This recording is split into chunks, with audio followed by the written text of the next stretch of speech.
भक्तों, श्रद्धालुओं और सुनने वालों, आज हम आपको एक ऐसी पवित्र कथा सुनाने जा रहे हैं जिसे सुनने मात्र से जीवन के संकट दूर हो जाते हैं, घर में सुख समृद्धि आती है और भगवान की कृपा बरसने लगती है। ये कथा है भक्ति की, ये कथा है विश्वास की, ये कथा है उस समय की जब भक्ति की पुकार सुनकर स्वयं भगवान दौड़े चले आते थे।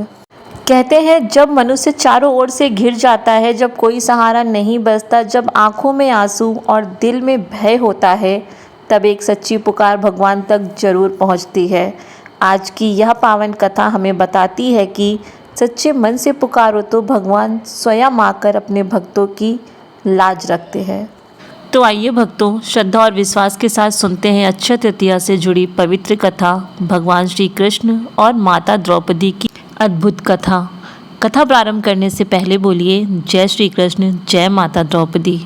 भक्तों, ये एक ऐसी कथा है जो अक्षय तृतीया के महत्व को बताती है। ये कथा है भगवान श्री कृष्ण की कृपा और माता द्रौपदी की भक्ति की। यह कथा हमें सिखाती है कि सच्चे मन से भगवान को याद करने पर वे स्वयं भक्तों की सहायता के लिए दौड़े चले आते हैं। पुराने समय की बात है जब धर्म की रक्षा के लिए भगवान स्वयं पृथ्वी पर अवतरित हुए थे। उस समय पांडवों और कौरवों के बीच संघर्ष चल रहा था। जब पांडवों ने जुए के खेल में सब कुछ हरा दिया, तब उन्हें 12 वर्ष का वनवास और 1 वर्ष का अज्ञातवास मिला। धर्मराज युधिष्ठिर, भीम अर्जुन, नकुल, सहदेव और माता द्रौपदी वन में रहने लगे। वन का जीवन बहुत कठिन था। कभी भोजन मिलता तो कभी नहीं मिलता, कभी पानी की कमी होती तो कभी रहने की। फिर भी पांडव धर्म का पालन करते हुए वन में अपना समय व्यतीत कर रहे थे।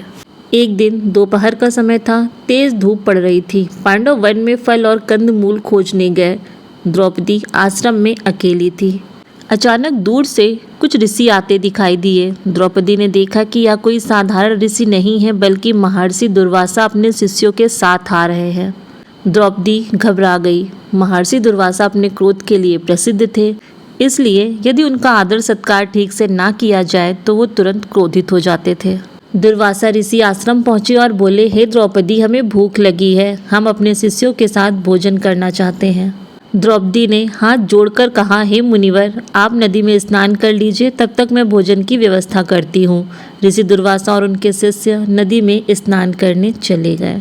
अब माता द्रौपदी परेशान हो गईं, क्योंकि उस दिन सभी पांडव भोजन कर चुके थे और अक्षय पात्र में भोजन समाप्त हो चुका था। अक्षय पात्र एक दिव्य पात्र था जो सूर्य देव ने पांडवों को दिया था। उससे तब तक भोजन निकलता था जब तक द्रौपदी भोजन नहीं करती थी। परंतु उस दिन द्रौपदी भी भोजन कर चुकी थी, इसलिए अक्षय पात्र खाली हो चुका था।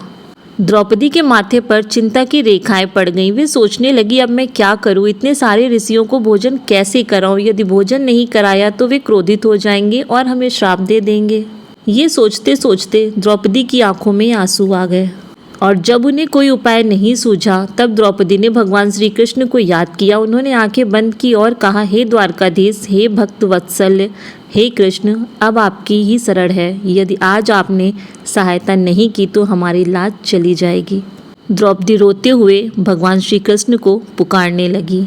भक्तों, भगवान अपने भक्तों की पुकार अवश्य सुनते हैं। जैसे ही द्रौपदी ने पुकारा, उसी समय भगवान श्री कृष्ण वहां पर प्रकट हो गए। भगवान मुस्कुराते हुए बोले, हे सखी, मुझे बहुत भूख लगी है, पहले मुझे भोजन दो।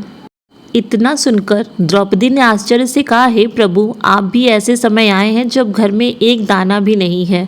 भगवान मुस्कुराते हुए बोले, पहले तुम अक्षय पात्र लेकर आओ। द्रौपदी गई और अक्षय पात्र लेकर आई। भगवान श्री कृष्ण ने पात्र को देखा, उसमें एक चावल का दाना और थोड़ा सा साग लगा हुआ था।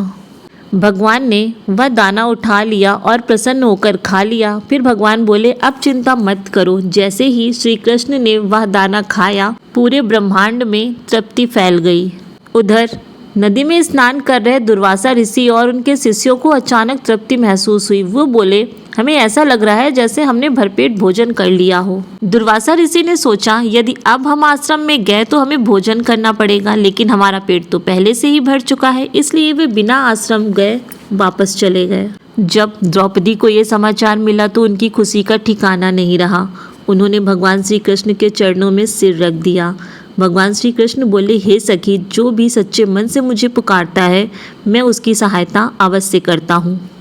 कहा जाता है कि यह घटना अक्षय तृतीया के दिन हुई थी, तभी से इस दिन को अक्षय तृतीया के नाम से जाना जाता है। इस कथा से हमें 3 बातें सीखने को मिलती हैं। नंबर 1, भगवान सच्चे भक्तों की सहायता करते हैं। नंबर 2, संकट में हमेशा भगवान को याद करना चाहिए। नंबर 3, अक्षय तृतीया का दिन बहुत शुभ होता है। भक्तों, जो भी इस कथा को श्रद्धा से सुनता या पढ़ता है उसके जीवन में कभी अन्न की कमी नहीं होती। भगवान श्री कृष्ण और माता द्रौपदी की कृपा सदैव उन पर बनी रहती है। तो अभी हमारे साथ बोलिए, श्री कृष्ण भगवान की जय, माता द्रौपदी की जय। अक्षय तृतीया की कुछ विशेष बातें भी हैं जो आपको पता होनी चाहिए। इस दिन भगवान विष्णु ने परशुराम के रूप में अवतार लिया था। इस कारण इसे परशुराम जयंती भी कहा जाता है। इस दिन माता गंगा का धरती पर अवतरण हुआ था, इसलिए गंगा स्नान विशेष महत्व रखता है। इस दिन महाभारत का लेखन वेद व्यास ने शुरू किया था और भगवान गणेश ने इसे लिखा था। अक्षय तृतीया के दिन भगवान श्री कृष्ण ने द्रौपदी को अक्षय पात्र दिया था। इस दिन कुबेर को धन का देवता बनाया गया था। इसी दिन माता लक्ष्मी की पूजा करने से घर में धन और समृद्धि आती है। अक्षय तृतीया के दिन घर में सोना खरीदना अत्यंत शुभ माना जाता है, क्योंकि इस दिन खरीदी हुई वस्तु अच्छे फल देती है।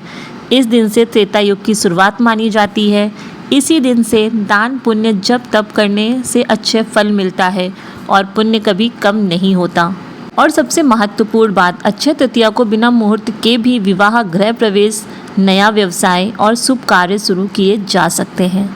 भक्तों, हम ये कह सकते हैं कि अक्षय तृतीया का दिन अत्यंत शुभ और पवित्र माना जाता है। इस दिन किया गया हर शुभ कार्य जीवन में सुख और समृद्धि लेके आता है। तो भक्तों, यह थी अक्षय तृतीया से जुड़ी हुई पावन कथा, श्री भगवान और द्रौपदी की अद्भुत कहानी। हमें उम्मीद है कि आपको यह कथा अवश्य पसंद आई होगी।